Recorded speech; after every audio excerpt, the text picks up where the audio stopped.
I have two news, good and bad. Which one shall I start with? We need some fancy numbers to put on the cover for this video. Documents was among the first apps on the App Store, among the first 500 apps on the App Store. We've got over 200, maybe $50 million. Yeah, you are doing the better job as an Adobe. You didn't know that? Hi, everybody.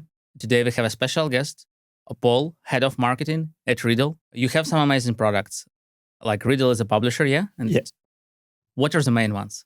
So it's a really tricky question. First of all, thank you very much for having me.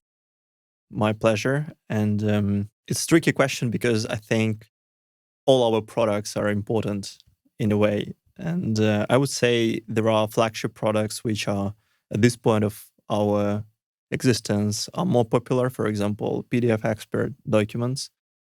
But also we have Spark, Calendar, Scanner Pro, and of course our B2B products. So that's our entire portfolio that we've been developing for the past 10 plus years. And your journey started long ago, yeah? 9 years already at one company? Yeah, this is my 10th year in the organization. Yeah, started like 10 years ago as a marketing specialist. Yeah, and now here we are. Maybe some crucial. I believe there were a lot of changes during this. Oh yeah, man. during this journey. Yeah. Maybe some crucial milestones for you and for the company. I think there were a few, I would say. So I joined company when we launched our first Mac application. So before that, we had only iOS apps basically. And then we launched PDF Expert for Mac, and I joined the team specifically working and scaling the first Mac app for the business. So that's how we transitioned to the kind of new platform in a way. And after that, a lot of things happened. So we went to Android with Spark, for example. We launched PDF Expert, which basically transitioned all our products to the subscription business, which was something completely new and alien for the business. It's much easier. Like now I can say that transitioning a product from one business model to another, it's way more difficult than building, for example, a subscription app or a subscription business from scratch. So yeah, I mean, a lot of interesting things happened through all these years, and keep happening. And for this transition, you said that it was easier to build the new one if you do it again now.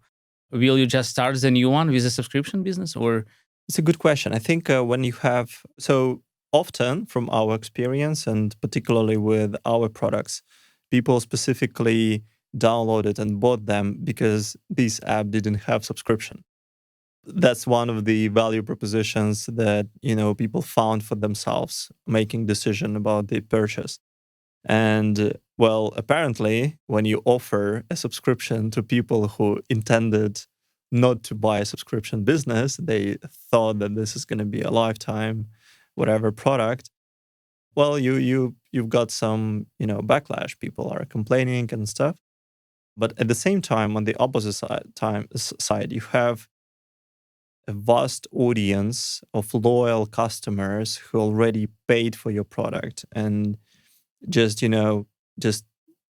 getting rid of these people and just don't pay attention, avoid them, it just doesn't make any business sense.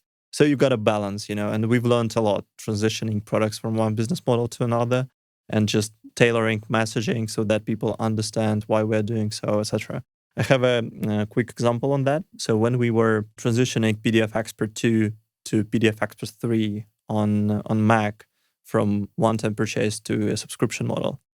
So one of the things that we had to create was accounts, also another value proposition that people valued. And we hadn't had accounts before that. So now you not only have to pay a subscription, you also need to create an account and stuff, and people were concerned about their privacy, data, etc. So we had kind of flow inside the app when, for example, we said like, welcome, PDF Expert 3, blah, blah, blah, all these beautiful benefits, etc. Create an account and start your free trial with a subscription basis. So around, I don't remember precisely, but it was like double-digit big number of users who said like, no, they just slapped the application and they said, no, we're not going to do that. We are not creating accounts. We're not paying subscription. They just left. And these were like our customers, not just users, customers.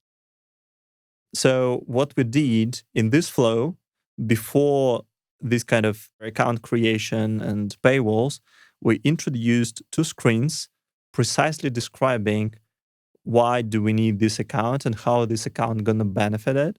So roughly speaking, we had like a churn of, let's say, 30%, decreased it like 2x. It became like only 10 or 15%. I remember, just by adding this explanation why this is important.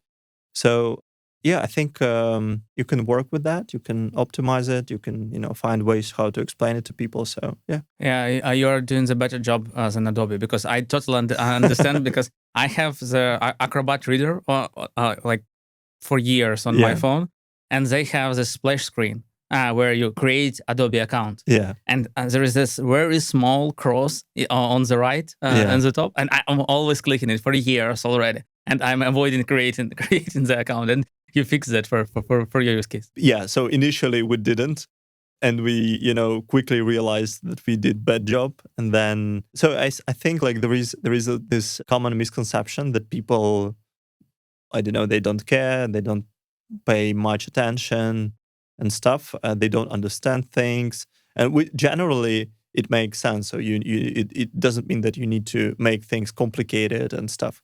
But the point is, people do understand, people do relate, especially if these are your customers, your users. So just explain them, just tell them what's going to happen, why you're doing that, and they're going to understand. Magic. Hopefully. Yeah. Magic. Yeah. You just need to explain. Sounds simple, but I bet it's not. Yeah, it's not. It's not like, I mean, you need to put it into like a small screen and just make it readable, understandable, put it into right terms. Yeah, of course it takes time and effort, but ultimately the direction is, I think, the right one. Talking about the Readdle now, we need some fancy numbers to put on the cover for this video. Can you share something like some big fancy numbers about Readdle today? Yeah, I think we've got over 200, maybe $50 million total installations for the product. I don't know, all the fancy press mentions in all the fancy media, tech media. Probably one of the things that we are really proud of, for the apps business, it's not very common situation when you have an application that was launched on the first day of the App Store, and this app is still growing and performing and bringing revenues and thriving, which is Documents. Documents was among the first apps on the App Store, among the first 500 apps on the App Store. I didn't. You didn't know that? Yeah, I didn't. And do you have some special ID? And the old years when the ICQ was. So if you was the first, you have a special number, like the really short number. I didn't know actually. We need to check that. But this is an old story when we had Apple called like first 100 developers and offered them to be among the first who gonna submit and launch their apps on the App Store. So we were fortunate enough to be amidst these 100 developers. And Documents at that time, it was called Readdle Docs, was one of these like first 500 apps on the App Store. So it's still there. What year was App Store? 2008. Can you imagine that? No, I don't. Yeah, it's crazy because nowadays we have a lot of customers from apps business, and the life cycle of the app. That's what I'm saying. Like if you like, I understand all these fancy numbers and stuff, but the one which says it all, I think, when you have a business operating for 18 years almost, like one product which is still there and still growing, it says it all, I think. And I have one of my favorite books. I believe it was in The Black Swan by Nassim Taleb.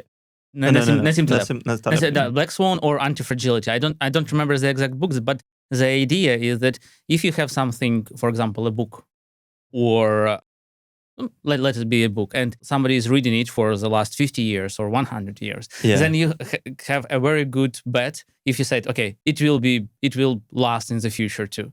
So if you already have Documents for that many years, yeah, I hope you'll strive for the further years too. Yeah, I think it's not only about the apps; it's in general. It's so for example, marketing and ideas and stuff. So if you are operating from the first principles, then these foundational things, they tend not to change too much over time. So for example, everybody is speaking about, I don't know, fancy modern books and articles on psychology, users' behavior and stuff, and advertising, creative process, grabbing attention, hooks, and then blah, blah, blah, all that. All these things were created like long time ago, like starting from, I don't know, Edward Bernays, about Ogilvy, Ray. You can easily say, okay, here we'll have the link and we will put it afterwards here Yes. for all the books that you want to mention. Yeah, so all these kind of people, they said all these things. Like, for example, a book, Wizard of Ads, the Wizard of Ads. So it's all like all these things were said long time ago. And I grew up as a marketer on these kind of foundational things. And now, of course, there are new, there is new research, there is new ideas, but the foundational things are there. Yeah. So, and it's about the same. If you build things from the first principles, they're gonna stay, they're gonna last. What is the first principle the documents is built on? So I think fundamentally, we started from a fundamental problem that was on the iOS, which is something that they use as a differentiator, for example, which they used in the first advertisement. There is an app for that. Actually had a very big trade-off, because for anything you want to do on your iPhone, you need an app for that. So you wanted to listen to music, you need an app for that. You wanted to listen to watch a video or recording, you need an app for that. You wanted to read a PDF book, you need an app for that, etc. You name it. Like, so that you need dozens of applications, and we have all this, let's say, symmetry of apps that we don't use or use one time just to open a particular file. And that was so obvious, and we just built an application that was like a file manager, which helped people to store different file formats in one place and operate and work with them. For example, in Android, later, you were able to like the file management was a part of the operational system. It was like integral part of the operational system.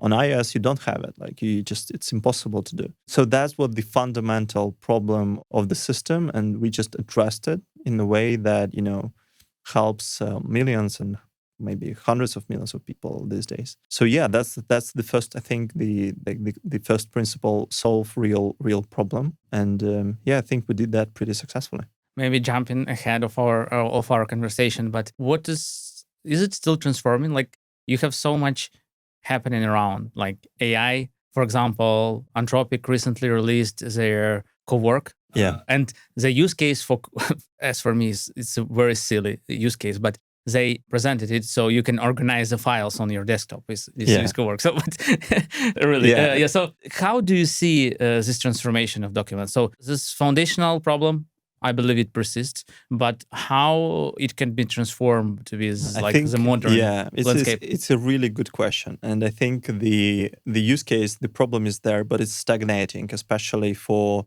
younger generations. So the transformation that we are observing, and actually there is research on this matter as well. People don't need files. They don't need to manage files. They need information which these files contain. They don't need a music file. They want to listen to music and while they are jogging or training or reading, etc. People don't need a PDF file to open a PDF file. People need to learn a book to become smarter and prepare for something, etc.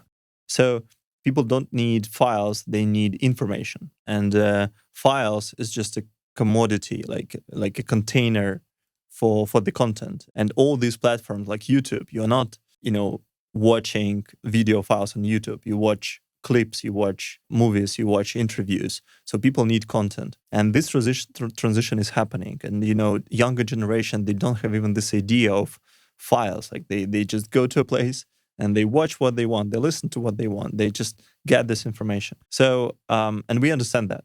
Like, we perfectly understand that. So we are trying to shift documents from just, a file manager to more like information management system, to something that gives you, what you came for, rather than just a commodity that allows you to, shuffle folders and open, close, delete files, etc. Yeah, so that's where we are moving. And the second thing is people don't need files, they need to act on these files. So we provide tooling to do that. And, you just do what you want to do there without storing. And storing is commodity. And I think clouds are in this era where, storage is not value anymore. And you just, it's just a commodity, basically. Do you mean like a Google Drive or Dropbox, this kind of storage? Yeah, so exactly. And, but that's why you have so many capabilities built on top of that. And I think with AI, the whole concept of storage will evolve as well in many ways. So yeah, so we are perfectly understanding the change on the market and overall, and just trying to address this. There was definitely some experience before Readdle, like it was a long time ago, but maybe some stuff that you learned before and that helped you now with marketing and product. Yeah, definitely. I had worked in a consulting area before Readdle, before tech, also as a marketer and head of sales and marketing. And think that was my first job. And it was a funny story. So I was a student. I think I graduated from, I don't know, third year, maybe students, doesn't matter. So, and I started looking for a job, found this kind of company on social media. They posted some vacancies. So I could barely scrap information for a one-pager CV because, what could you tell at that age? And I didn't know what to do with that. So I thought, well, I think it's going to be a good idea just to go to their office straight away. So I printed it out, put it into a file, and just Monday, 10 a.m., I'm just knocking on the door. So the door opens, and there is like a big open space where 15 people were sitting.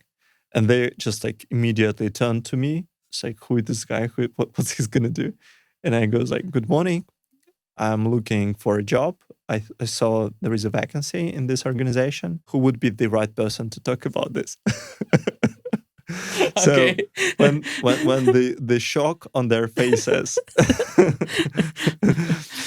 evaporated, I realized like something isn't right. So I said, all right, I see probably this is not the best time. I'm ready just to leave it, my CV, and if you are interested, let me know. And my future boss, she approached me and she said, let's have a talk. And in one week, they made me an offer. After that, I realized how crazy this was. It's like, I can't imagine something happening like this today. Have you any of your employees did no, it know? No.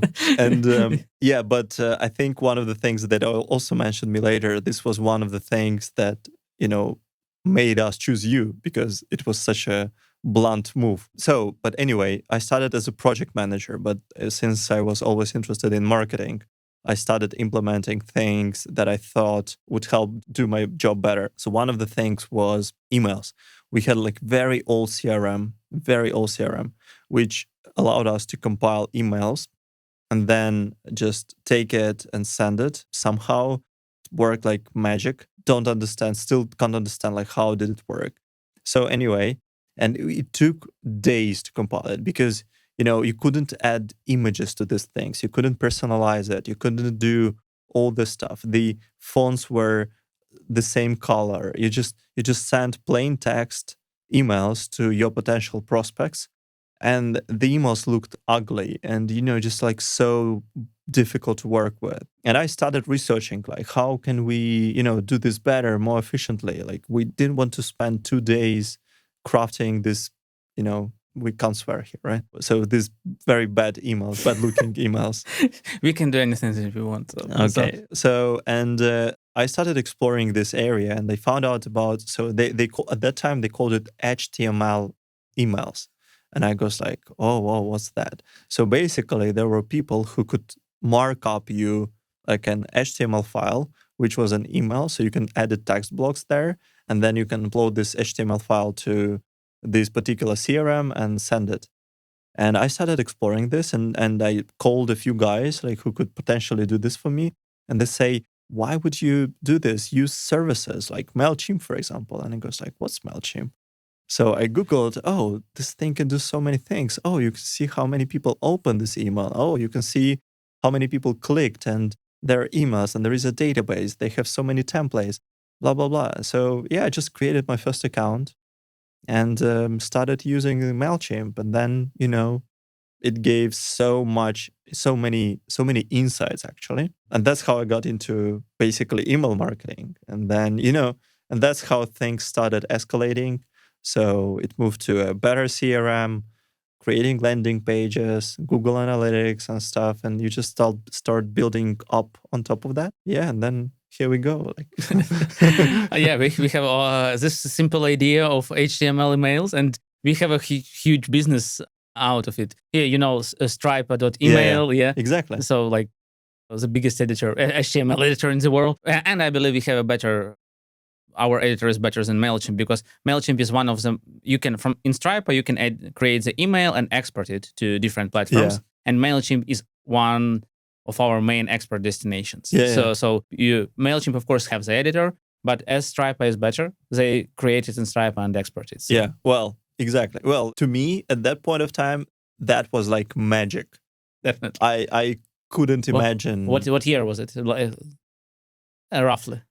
I think 2011. Oh, there was no Stripe or so. Yeah, in those 2011, times. maybe 10. Yeah, I think 2011, maybe, yeah, something like that, around that kind of time period. So, yeah, very interesting, beautiful days. And then basically my experience with MailChimp and stuff helped me to get like a job in tech. Because during the interview, I said, yeah, I work with MailChimp. We do this and that. And, oh, we have MailChimp too. Cool. So you've got some connection. Yeah, that's how it worked. Before this recording, we talked to you about keeping things simple. Yeah. And for me personally, MailChimp is kind of a pinnacle of this idea, because what they do on purpose is the simplest product possible. They have the huge audience and they really don't complicate it. And what they understand, they will lose some customers. As usually, MailChimp is one of the first platforms that people use for email marketing. And then they grow, they switch usually. And for MailChimp, when we talked to them, we said, okay, well, why didn't you do this complicated stuff? We are okay. There are other players for that. We know our niche, and they're really the best in this. Exactly. I think this is I just agree with you 100%. This is how it worked for me and for many other marketers out there. So, yeah. Okay, that's a starting point in tech. And here we go. I don't remember, maybe in some of your previous interviews, or you told me in person, and documents at the beginning, it was kind of like the brand awareness product. So you didn't make a lot of money on it. In the very beginning, it was actually a cash cow, because when it was a Readdle doc for the first 3 years, the price for that was $15. One time purchase, $15. Okay. And that's for the first few years. That's how we made money as Readdle. Okay. And then when we realized that people can, started adding a lot of PDF files to that and stuff, and found other niche like scanning niche, etc. We started building other products, like PDF Expert, for example, Scanner Pro. So these products became very popular, and we just pivoted documents like Readdle docs to documents, made it completely free, no ads, nothing. For a long time, like it's for years, it was free. Yeah, from I think 2011 to 2019. Okay. And this was a business model. So you have free product, and then you switch users to. So the idea was also that documents at some point became like a visit card for business card for the company, for the products. The user experience was amazing. We didn't have ads. We didn't monetize users. It was incredibly popular, and people were using it for free. And then through this application, they found other our apps such as PDF Expert, Scanner, Spark, you name it. Yeah, but documents as a product, as a separate product, as a business, wasn't a business per se. It was just a brand awareness application, as you mentioned. And how did this transition happen? Why and how did you decide to make it like business? It's quite a successful one now, as I believe. Yeah. So, well, to be honest, we had tried a lot before we actually managed to do that. So different people tried and nobody actually succeeded. I don't know why. I've never reflected on that too deeply, but probably timing wasn't quite right. Maybe just, we had more opportunities at the table and decided to focus our resources on other products and other places. But then when Eugene Plahoy joined the team, so as he says often, he had only himself and the table, and that's it. On the documents team, even two engineers who supported this product were part of a PDF expert development team. So, and yeah, he started some first hypothesis, hired a designer. Then I joined the team, like a group of 3 people basically. And we created this plan, the strategy to kind of turn documents into a business. So now this is the second biggest product in the organization in terms of revenues. It's profitable, it's growing. The team, so these days we are here in Barcelona getting together with the team, and it's like 25 people participating in this meeting, and this is only part of the team. So for example, most of developers are not here. Yeah, so it's a big team, big product. So yeah. Did it took a lot of experimentation to make something? If you already have something for free and then you make, was it the new users that pay, or you tried to convert the old ones? So we tried a lot of things. I think one of the main decisions that we made, so we realized there is around approximately 20% of our users were working with PDF files in documents. So basically, we built like a built-in PDF engine, which works like PDF Expert separately, but basically built in documents. So that became the main revenue driver. Since PDF niche by itself is more for pro users, like people who are working with PDFs, they tend to be either educators, students, legal professionals, healthcare, you name it. So this is more like a prosumer niche. And that helped us to start, building. Then the second challenge was documents is, in a way, it's like a multi-tool, like a super app. You can do a lot of things, and different people come to this product for different purposes. And then it's just impossible to create one value proposition that serves them all. Like no chance. Because some came as a student we made research, for example.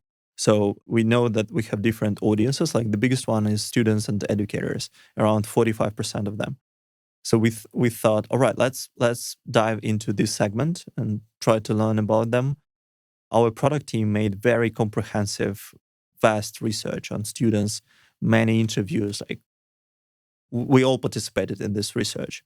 And then it turned out like all these people who are considered to be students turned out to be 4 different types of students and educators.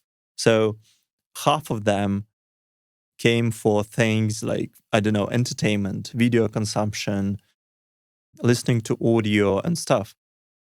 Part of them came for educational purposes, to study, to become better.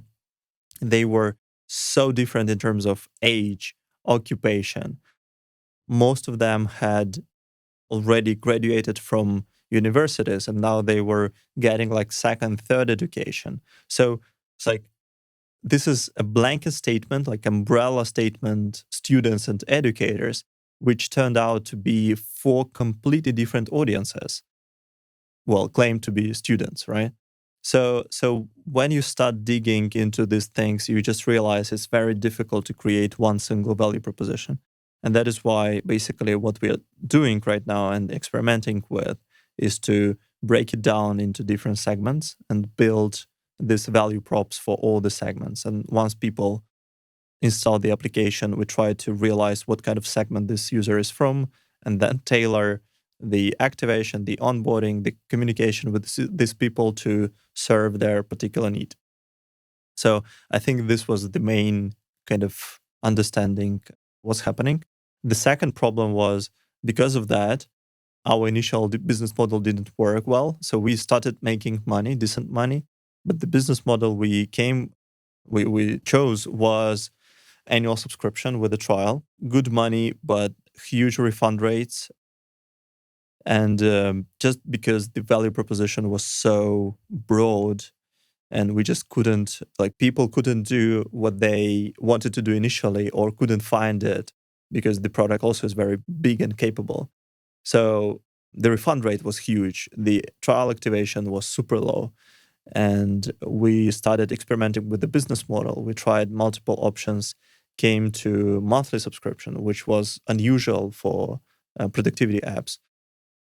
But then, managed to drop refund rate to 1.7%, very low.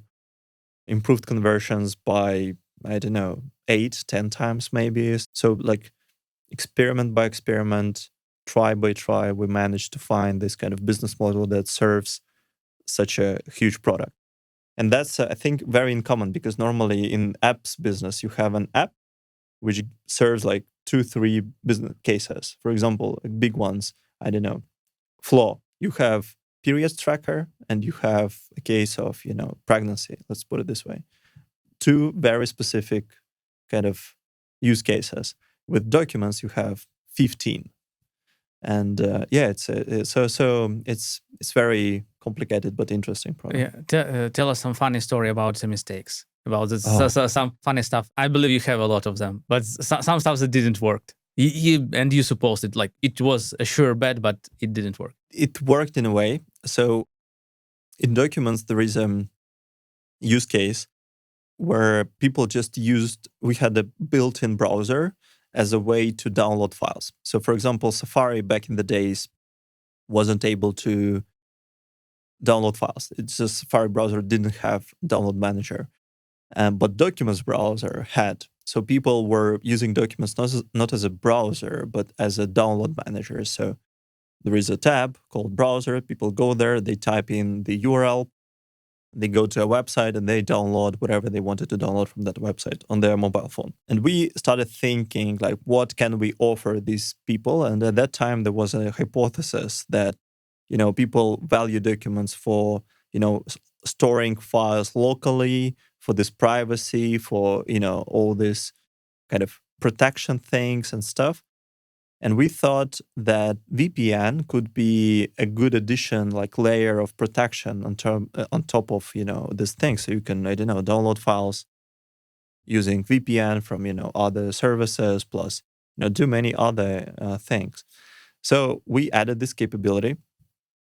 And the following day, after we added it, I was driving to the office, and Eugene called me.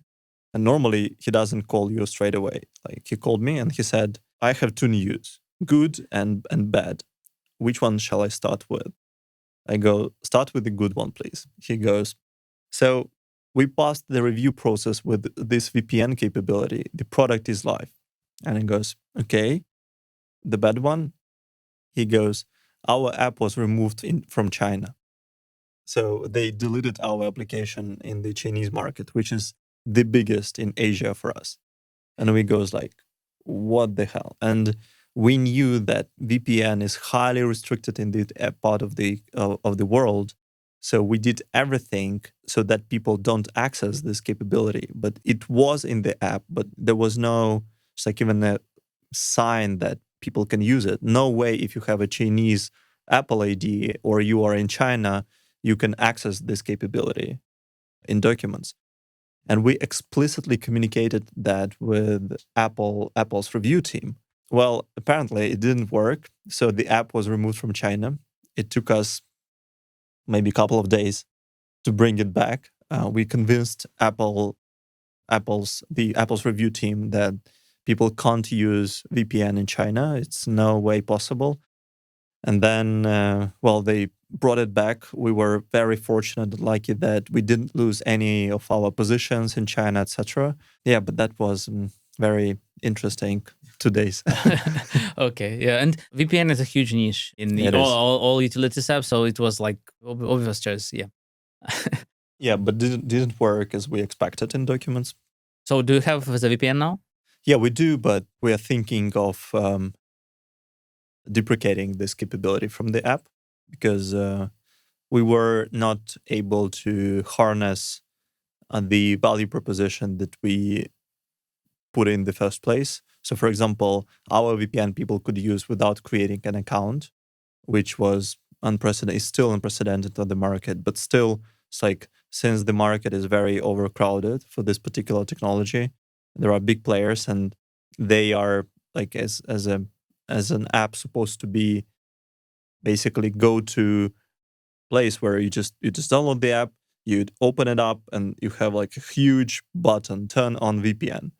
In documents, you don't expect kind of that behavior, and so it's more complicated. Like time to value with documents is delayed because of that, and we're not able to compete on this market, unfortunately. You mentioned that you're considering deprecating this feature, and do you really like close some features or deprecate a lot? I recently listened to the interview with ex-Instagram people, and they're really obsessed maybe about deprecating features. If not so many users use it, they just kill it. Yeah. Is it something that you do in documents? This is something we start doing now. So there are things that, so this year we're gonna remove maybe at least 2-3 moderate features in terms of, their size. Last year we removed one, big feature that we had worked on for like a year or so. We removed it completely also. Can you share what was it? Yeah, so we added photo kind of management capabilities. So what the hypothesis was that documents as a product make sense when you have files in it. And unless you added like a first file to the application, there is no almost value. So that's one of the reasons why we added VPN, also because time to value is very shorter, let's put it this way, compared to other things. Photos was something we also believed in because we have integration with the photo library. And basically, when a user downloads the app, they just integrate Photos library, and they already see their files in documents, and so we offered some capabilities on that matter. So we spent a lot of time building this thing, and then it just turned out people didn't need one. So we had very low access to the library. People didn't use many of these capabilities, and we just decided to kill it, to eliminate from the product. Yeah, many of them. And it's going to happen more often. You mentioned that you had a lot of experiments with like this to grow, basically, to grow these documents. But also you try to ground yourself in the first principles. And how does it really match? Can you somehow like drive your experience from the first principles, drive your hypothesis from the first principles? Yeah. I think the best way to do that is just to give an example. So this year we had a test. Everybody runs some promo campaigns time and again. Black Friday, Christmas, you name it, a lot of them, or just discounts, win-back campaigns, etc. So normally this is just a screen appearing out of blue or by a trigger that offers you, to subscribe or get a discount or do whatever it's intended to do. There are it's like how first principles manifests into like even simplest things like this. One of the first principles that we are using is from Ogilvy, from all these old school stuff, which is attention is a key factor when it comes to to selling something, to offering something, and stuff. And there are very fundamental principles how attention works. For example, you must create some kind of connection with people. So when you are using, let's put it this way, hooks, right? They must be familiar in a way so people can relate to that, connect to them. Your attention is about, bringing some kind of emotion in the very beginning, etc. So all these very fundamental principles that we all know about, we try to manifest in a standard things like offerings. So for example, we had this Black Friday campaign, or I don't remember, it wasn't Black Friday, maybe some other campaign. And we had an experiment. So the first group A, without any changes, the control group, was just the person opens up the application and they see an offering, like a screen, a paywall offering them a discount due to, I don't know, Black Friday or some other stuff that I don't remember. The variant B was they also open the app, but before they see this kind of screen, something different happened. So this was, I remember this was a back to school campaign. So it's like a backpack on the top of the screen appears, just really big red backpack. This backpack drops and in the middle of the screen, it explodes, turning into a paywall. The same paywall, the same offer, everything's the same. The only difference was in the first iteration, the screen popped up from the bottom of the screen. In the second iteration, we had this animation of, falling backpack exploding into the screen. And the difference in sales was 22%. So for the animation only. With the animation, exactly. So the way we manifested these first principles, we tried to grab attention. You can grab attention with things which are alien to the native interface. So for example, if there was a folder that turned into a paywall, chances are it would have worked worse just because people used to seeing folders and files and all these UI elements. So you got to choose like an alien element, like something that is not from this app, something strange. I've never seen this kind of element in this interface. So it grabs attention. Then we use like familiar things, like, I don't know, backpack. Everybody knows what that. Some companies, and I saw examples in different areas when they use memes, for example, like very popular stuff that everybody knows and they can connect to that. So all these things together, they create this kind of attention spam. You have few seconds to grab this attention, and then people pay more attention to the next step, which is paywall, and they make decision in our favor in this case. So this very simple example of, first principles used in very standard mechanics that we don't, pay attention to normally these days is it's self-explanatory. You said that it was the first version. Yeah, it wasn't their final experimentation. So you later do more experiments on that. Yeah, so it's actually where I think you can have a lot of examples in the industry overall, especially in the performance-based industries when hooks are hooks. Yeah. The first, we recently had the podcast with Vasil. He used to be at Meta. And the first second and a half, 2 seconds. That's in the video ads. So exactly. And I think marketers and PMs and PMMs, they perfectly know that when it comes to ads, like running Instagram, Facebook ads. But sometimes we forget that the same principles works in user interface and activations flows and onboardings and offerings and stuff. For some of our listeners who are not from performance marketing, let's decipher PMM. Product Marketing Manager. What does this person do? So there are 3 definitions from my experience existing in this field right now. The first one is more, let's say, corporate level stuff. For example, I interviewed people from Monzo, from Google, etc. And normally in big corporations, PMMs are the ones who own the go-to-market for a particular feature or release. So for example, a product team created, a technology, built a feature, and they are ready to launch it. You need a person who's gonna prepare like a go-to-market messaging, onboardings, maybe some upsells, communication around this. So this is like a person, an orchestrator of the go-to-market for a given feature or even a product in some cases.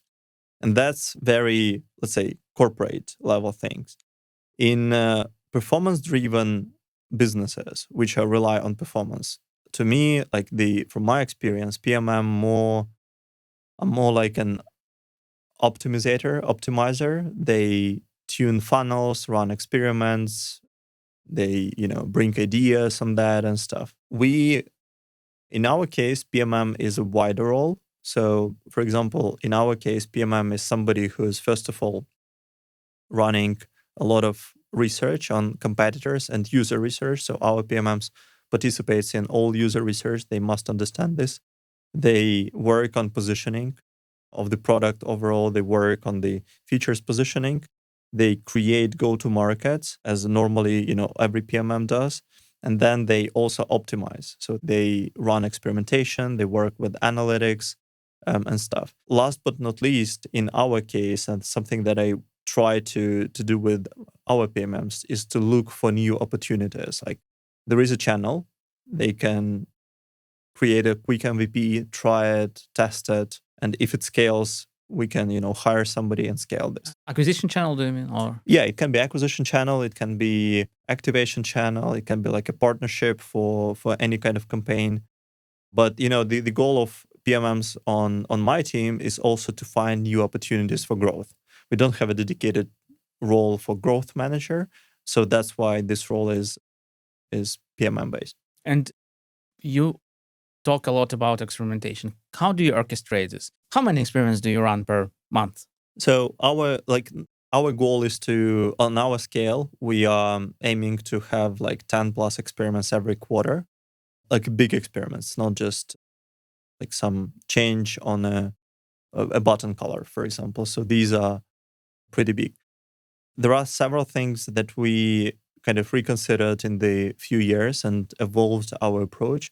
So the first one is normally we try to, like, what we're afraid of doing is to have overlapping audiences. So for example, there is a group, like one experiment, one hypothesis, and we have another hypothesis, but the audience is like this could be the same, or they are overlapping in a way.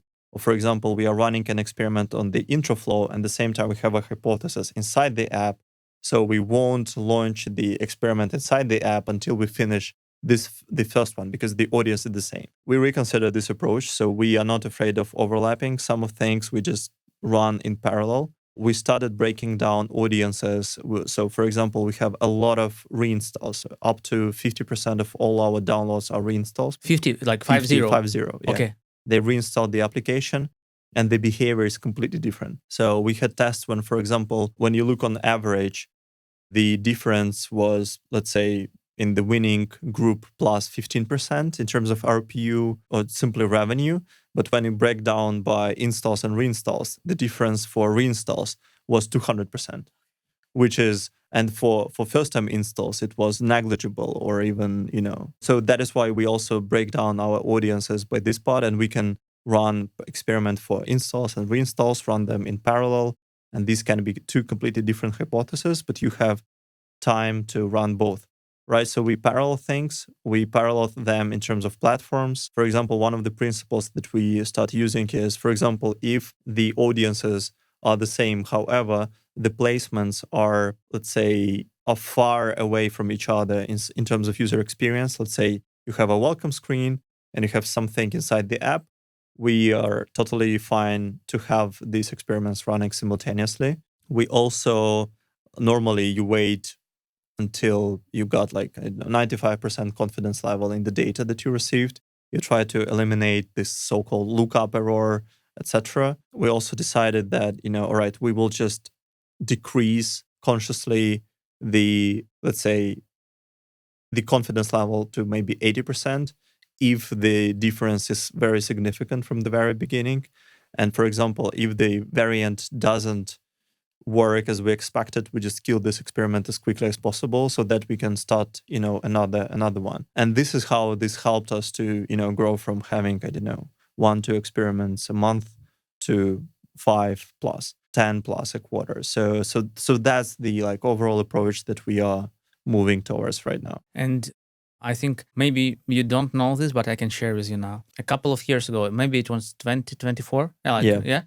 You had in London at conference, you had a talk about the experimentation and about like bold bets. So you'd better have one big experiment than the smaller ones. I didn't tell you, but I shared this video maybe tens of times with different people, because I believe this is a very true story, and it's from several perspectives. So from marketing perspective, you'd better test something really big and have a like big impact.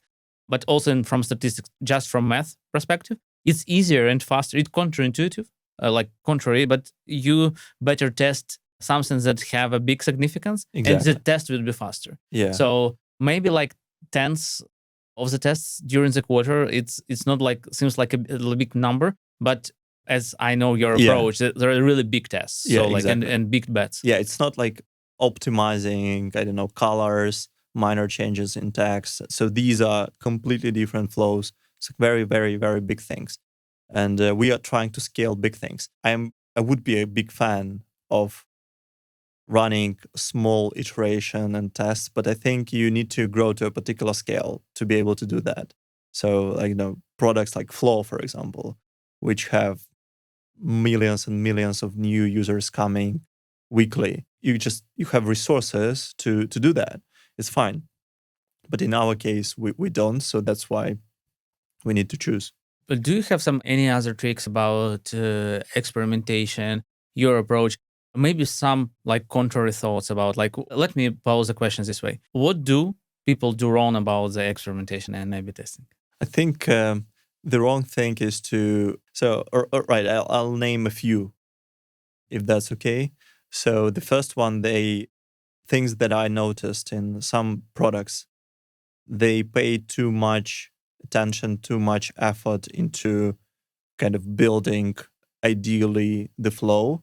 So if we are running, normally this happens when you are not running experiments too often. You just do it so rarely so that you want it to be perfect, like you tailoring all the screens, everything.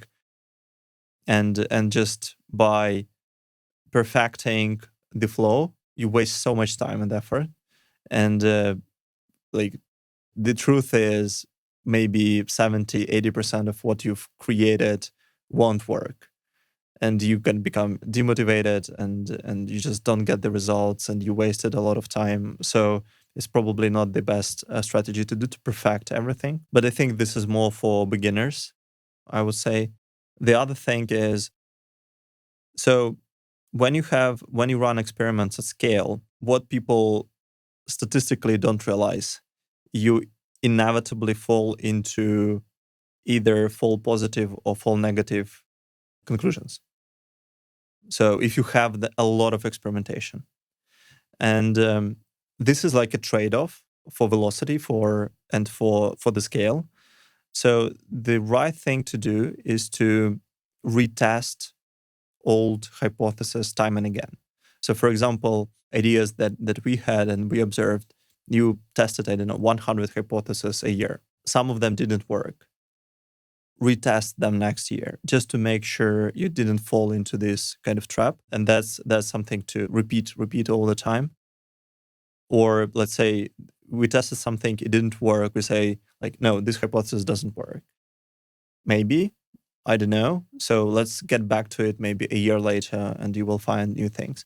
So I think this kind of stuff, experimentation is considered as a vector, as a line that you are just moving towards and you pass hypothesis after the hypothesis. In my view, experimentation is a circle, basically, like a cycle. Because, people change, audience change, market change, things that didn't work might work again. So sometimes you need to repeat and try and again. Yeah, that's, I think, one stuff that I like, I like statistics and math. And one thing that most of people who test, they don't understand, even if they know what is statistically significant test, usually the gold standard, 95% statistical significance, it's okay. But people just don't, even in the product analytics, professionals in this case, in most cases, they don't understand. And if you have 95% significance, it means that 1 out of 20 tests would be false positive. Exactly. So, and if you have run 100 tests, you have five just wrong, just wrong answers. And that's exactly the point. And and normally they also say statistically significant experiment when in fact it's difference. It's it's not the experiment per se, it's the difference between variance, which is statistically significant. So yeah, it totally makes sense. And then at the end of the day, we are working in apps business. If you are in healthcare and this is product related things, of course, you need to have this ideally 99.9% of accuracy. Oh, perhaps. But when it comes to paywalls, come on. Okay. Chill. we can give some room for us on this. Okay. Experimentation is good, but it's quantitative and qualitative. Yeah. Testing. You also mentioned interviews. Yeah. Are they really important for you for like decision making? Yeah, absolutely. So I'll give you a few. So first of all, we have a person dedicated to running surveys and user research, basically. And she's doing a fantastic job. And one of the things that we use, for example, to make it even more productive, and one of the things that we are doing to kind of bring these insights to the team is, for example, our colleague might have a few interviews on a particular case, and she managed to find some patterns and use cases and insights that she wants to share with the team. Normally, the way you would do that, you would, I don't know, maybe write something like a big post or record a video about that or have a group meeting, etc., when you will share all these insights. So we took a different approach and we make podcasts. So basically, we use AI to generate like a 5-7 minute podcast about the findings that this person managed to find during her research. And then she uploads this 5-7 minute podcasts on a particular research that we can listen to when, between meetings, when you are on the go, like 5-7 minutes, not more than that. Of course, the podcast is AI generated, but it's so first of all, it's very interesting to listen to because you're not just listening a lecture, you're listening to people, discussing. So it might be, oh yeah, so we had this research, and do you know what we found out? And like, and the opposite person, oh, share with me. Like, Notebook LM, yes, this exactly, kind of stuff. Exactly. So that's how we share our user research insights. They post them regularly on chats, and team is listening to them, and we're having a lot of. Of course, we can't replace the researcher with AI yet, but the knowledge sharing has become easier and more entertaining, at least. Can you share some interesting examples of when this user research maybe the results from opposite from what you expected or from what the numbers were telling you? And yeah, absolutely. So one of the things, so we had this AI feature in mind to add to documents, and we built prototypes, we built like all this stuff. And before releasing it, we decided to just have a user research showing people prototype, collecting feedback, etc. So the fun fact is, when we were doing this, we had been doing this research before starting development, also collecting insights and building products based on the information we collected. So we were pretty confident that things that we are building were validated. So we built this prototype, we built the product, gave it to a researcher and just show it to people, collect feedback, let us know what this thing. Completely different, like didn't work at all.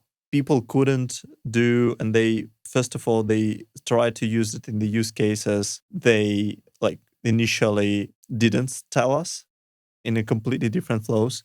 The prompts that we used didn't work at all. So basically, before sending this feature from the prototype stage to development, we just stopped, and we said we need to get to the drawing board and revisit, redefine the prompts, redefine the quality. It's like it's not the product people would use, and because of the user research, we managed to save a lot of time and effort and money. Have you released it already? Like in the new version? No, it's in progress. No, it's in progress. Uh-huh. We are still fine tuning, and this is like, I think, one of the caveats and learning points, that usually people run research before starting designing and developing, and then they think, well, we are designing and developing based on the feedback, based on the users' feedback and stuff, and they don't get back to it once the feature is ready. So user research must be during the whole process of product creation and building, so that it just it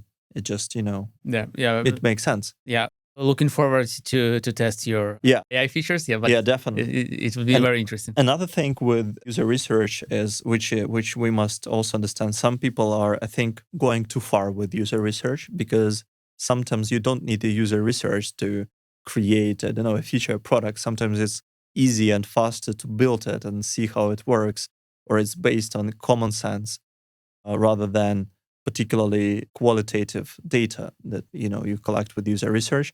So it's just use common sense and very risky strategy sometimes. In terms of findings, like things that I have in mind, and I had this user research a few years ago, but I have very vivid kind of memory and ideas about this kind of thing. So when I started working on PDF Expert, we had internal like a capability called PDF editing, which allows you to kind of edit existing text on the PDF file.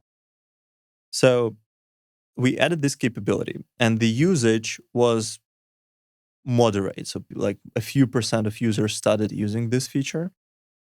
And also we created like a series of content articles, SEO articles, but properly written, how to edit PDFs on your Mac, for example. And these articles became very popular in terms of number of readers and stuff, but the conversion rate on these articles were like miserable. And we were curious, like, you have this article which is very popular, you perfectly address the question, like how to edit PDFs in every detail. It actually edits these freaking PDFs, but first of all, people don't buy from it. They install, but they don't use these capabilities. And we were like, what the hell is going on? Like, something is wrong here. So we started like talking to people. It turned out that people meant completely different things when they said, I want to edit a PDF. So they actually didn't, like, technically speaking, what they wanted to do. They wanted to, for example, highlight text, which is in professional terms, if annotations. So they wanted to annotate PDF. But for end users, it's still editing. They wanted to add a stamp or like a circle or something. To them, this is PDF editing, but it's not. Or signature, or signature. It's still like, I edited this PDF, I added the signature. So the PDF is different from its original state, right? Okay. So we just realized that. So our understanding and our professional understanding of what things are different from what people think. So we changed the content, and conversions grew, and then things became much better whilst you understand. And that's user research. There is no other way you can find this out. Yeah, this is really tricky. I haven't thought about it. Like, this is kind of exactly. mismatch. Yeah, it's just, So we also thought, are you guys serious? Like,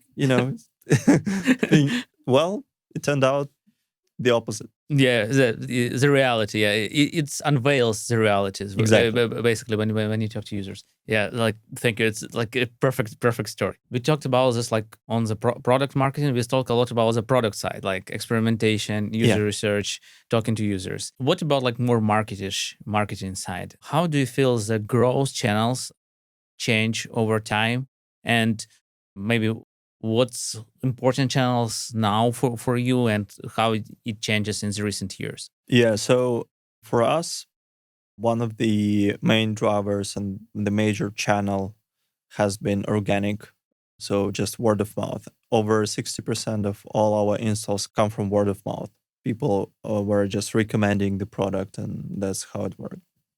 The problem with this channel is you cannot defend it properly, like especially when it comes to ads. And we have very generic name of the product, which is documents. You can't patent that. And we had a few really interesting insights when we started. So one of the things that we thought is our competitors are bidding on the keyword documents, which is our branded name. So we also realized that in terms of ads, our share of voice, particularly in the US for this particular keyword, was very low, like 5-6%. And we thought, well, maybe competitors are, like, by bidding on these keywords, they are getting our traffic. So what we did, we just in 2 days, we bought out maybe getting like 98% share of voice in the US for the keyword documents. And what happened when we look at the graphs, it's like our paid campaigns for this particular campaign went up like significantly. And our organic downloads went like the correlation was linear. It's like we dropped our organic downloads completely. So you get the same traffic from organic. Exactly. Okay. Exactly. And this was very interesting insight because it turned out that people who were looking for the keyword documents, 99% of them were looking for our specific application. They were not looking for some, documents in general. So the brand name is there. So the brand turned out to be way stronger than we expected. So we just stopped doing that, stopped wasting money on branded campaigns and focused on other stuff. For us, I think your kind of so-called product channel feed comes from the nature of the product.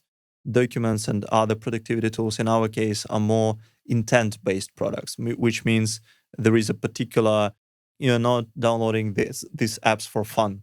You're not downloading them when you need like a time killers or stuff like that. You download them to serve very specific need.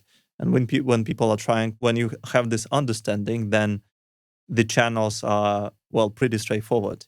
You need to be in the places where people are looking for solutions, which is search, which is LLM tools, which gives you like SEO as a channel, which gives you performance Google PPC as a channel, which gives you, ideas on engine answer optimization, which gives you YouTube videos at big scale, because that's where people are also looking for solutions and stuff. So these are our primary channels and channels that we invest the most attention to. And of course, our brand. So something that we are also investing a lot. Paid social isn't probably the best channel for us right now. We are trying some things, but there is a long way to go there. We touched this topic during the conversation today, but let's go a little bit deeper. How do you think AI will change the productivity tools, your niche, your products? It's a good question. We are kind of exploring this right now, and we don't want to, add just a chat interface to our product and say it's, this famous meme when instead of loading, you rewrote it to thinking and you became an AI startup. So it's like, I think this is a great illustration of what's happening most of the times right now. I like this classification of AI products, which can be like AI native tools, it can be AI enhanced tools, etc. So we consider our products right now as AI enhanced tools. So we can use AI to make our existing workflows better. We don't overuse it. So for example, we have some capabilities which we can rebuild based on AI, and we did that with our R&D team. But the ultimate outcome wasn't drastically better. It was very close to what we have already. Something like search or this kind of stuff? Search, suggestions. You can build them using heuristics rather than ML, and there is no point of doing that sometimes. So we are not trying to just reuse it completely. So in our case, AI, first of all, the way we use it right now is content creation, massive marketing, speeds up process, creates your like brainstorming, creative concepts, speeds up design team drastically, very important. The second one, as I mentioned, research, heavily use it on every level. Prototyping, like next level things, our product designers, our product managers, product marketing managers, everybody's using prototyping in a way. So that's how we use it in terms of the team. In terms of the future of of our products and businesses, we don't have AI native tools. So like the biggest product who is the best in terms of AI is Spark, because AI is perfect for emails drafting, content creation, text, fact checking, translation, you name it, everything that is that Spark provides. AI is just naturally kind of flows into the product and supports it. So Spark is probably the biggest product right now relying on AI.